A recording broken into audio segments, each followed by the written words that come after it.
In today's video, we're going to do a deep dive into ClickCease, which is the market leader for click fraud detection software tools. In the last video that I did, I talked about what click fraud is, how to identify it, and what you can do to protect yourself. And in that video, I did mention that I was using ClickCease for 90 days. So I'm going to share my brutal thoughts about my experience with ClickCease because there's been a lot of mixed emotions about it online. And I'm going to address the pros and the cons. Because if you've been wondering if ClickCease is worth the extra $70 a month on top of what you're currently spending with Google Ads, I'm going to break it all down for you. So please stay tuned until the very end. So now let's go ahead and just dive in. Before I dive in and share my personal opinion about using ClickCease, I wanted to first take you into the dashboard and show you exactly what it looks like and how it works. So after you create a ClickCease account, you will have to connect it to your Google Ads account so that ClickCease can send the IP addresses that it wants to block directly into Google Ads into the exclusions list so that those IPs cannot click on your ads again. And then once you connect everything together, then your dashboard will load with data once you start collecting information. So when you log in, there's going to be your account name. It's going to show how many clicks you saved and how much money you saved. Quick analytics dashboard. It shows you your threat level, which for this account, the threat level isn't really that bad. But when there is fraud, it's happening mostly on mobile, which I would have suspected as well. And then it shows the campaigns that we're running and which ones had the most fraud happening with the most fraudulent clicks. And the way that it detects fraudulent clicks is a couple ways. So through setting a click threshold, through clicking through fraudulent devices, disabled JavaScript, use of VPN, bounced out of geo, and use of AI. So that's all part of what it's using to detect if a click is fraudulent. And then it will show you what countries are leading to some fraudulent clicks. So luckily here we're not really seeing, we saw like one in Mexico and then a few in the US, but we can dig a little bit deeper in the next page here. And then fraud type, it shows all the different fraud types that it will block for you. So that's what we'll see when we first log in. Now let's go ahead and look at the analytics. Now I'm taking you a little bit deeper into the Google Fraud Analytics page, and I've broken it out over the last 3 months. So as you can see, these are all the IP addresses and more that it has detected that has violated my threshold and was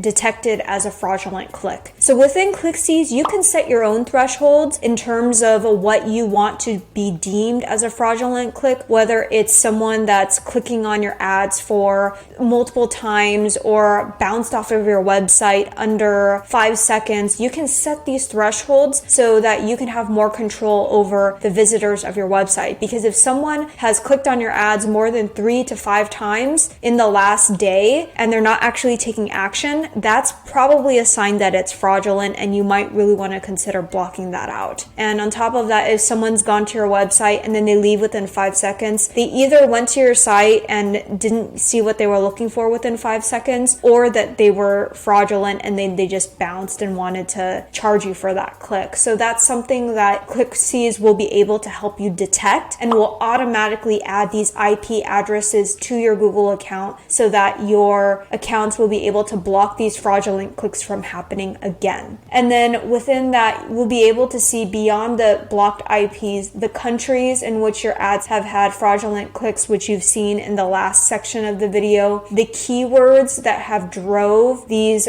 fraudulent clicks. So this is really important because as you look back into your Google Ads account, you can see which keywords drove some fraudulent clicks, and you want to pay attention to that, because if some of these keywords drove a really high amount of fraud, you might want to consider pausing them if they didn't actually get you any quality leads. So then your campaigns, it'll give you a breakdown of your campaigns, who clicked multiple times, and then from their IP ranges, like where they're coming from, and then devices where it's all coming from too, and then placements. But placements wouldn't really make sense if you're doing Google search, but more if you're doing Google display. As we scroll down here, it will also show us all of the different locations in which we got some fraudulent clicks from. So here we see San Francisco, Santa Clarita, Camarillo, Anaheim, Huntington Beach, Greenwood Village, and you can set your geography for ClickCease so that it can detect if something is out of the geography that you want to be targeting in, it will go ahead and block it. And you can even go ahead and block them manually as well. So just like what I did there, we shouldn't have had a San Francisco click anyway, because this is more of a local campaign. So maybe someone was using a San Francisco IP in our area to generate this fraudulent click. So that's pretty much what this part of the dashboard looks like. Now I'm going to take you into the actual settings part of this so that you can see how to go about setting up the restrictions on the ClickCease fraudulent click detection tool. Now I'm under the manage detection rules in ClickCease, and here what I've done is I have set my threshold levels. So what's awesome about ClickCease is that you can allow up to a certain amount of clicks in a certain time period. So let's say that you don't want more than 5 clicks in a day. Well, you can block someone that then clicks over that threshold.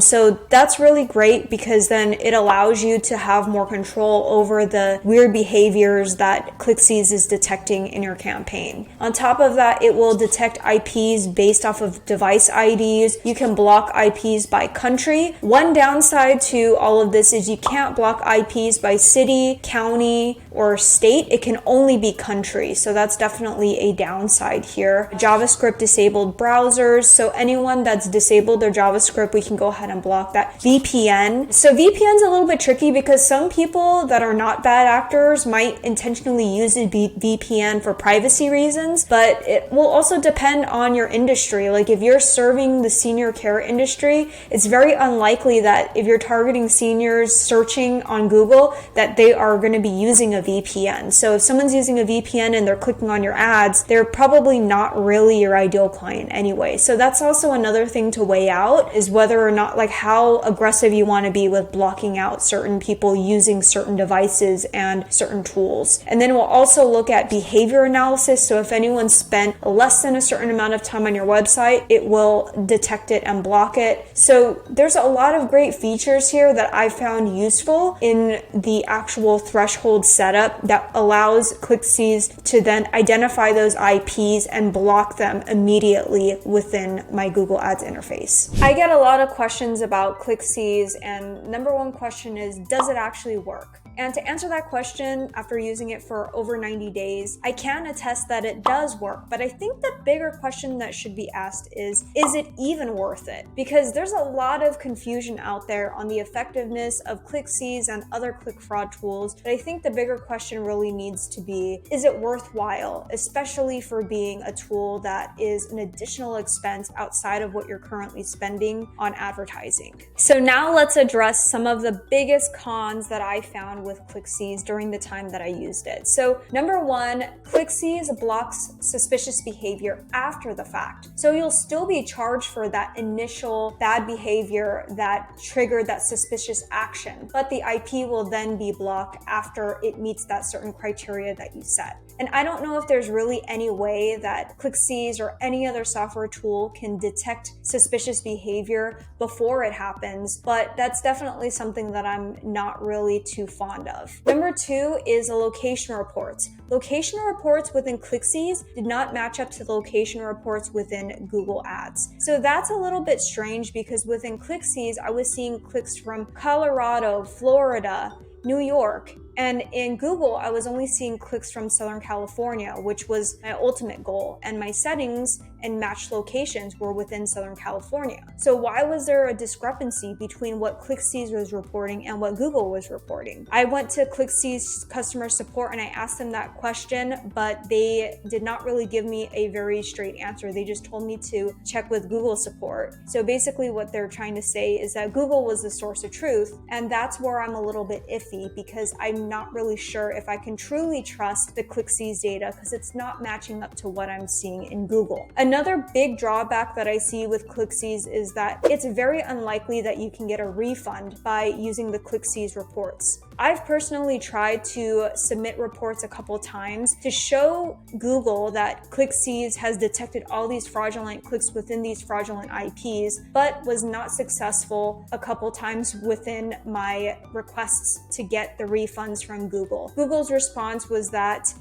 they have already refunded me for any fraudulent clicks that happened in the account, and everything is automatically being refunded directly into my account. So they didn't give me anything extra on top of the reports that I got from ClickCease. So that was another downside. So if you're thinking about using ClickCease for another way to potentially get some refunds back from Google, it's very unlikely that you'll get that. And then on top of that, there's no real way to know how much you're saving with ClickCease. I think that the data that they present when they show you how much savings you have tend to be a little bit overinflated because they want you to know that it's actually working. But then another big con with ClickCease is the price. I will say that for $69, $70 a month on top of what you're currently spending with Google, it adds up over time. So I definitely have really put a lot of thought into whether I truly think that it's worth it. And I'll go ahead and share whether I think it's even worthwhile for you as a Google Ads advertiser. So now I'm going to answer the magical question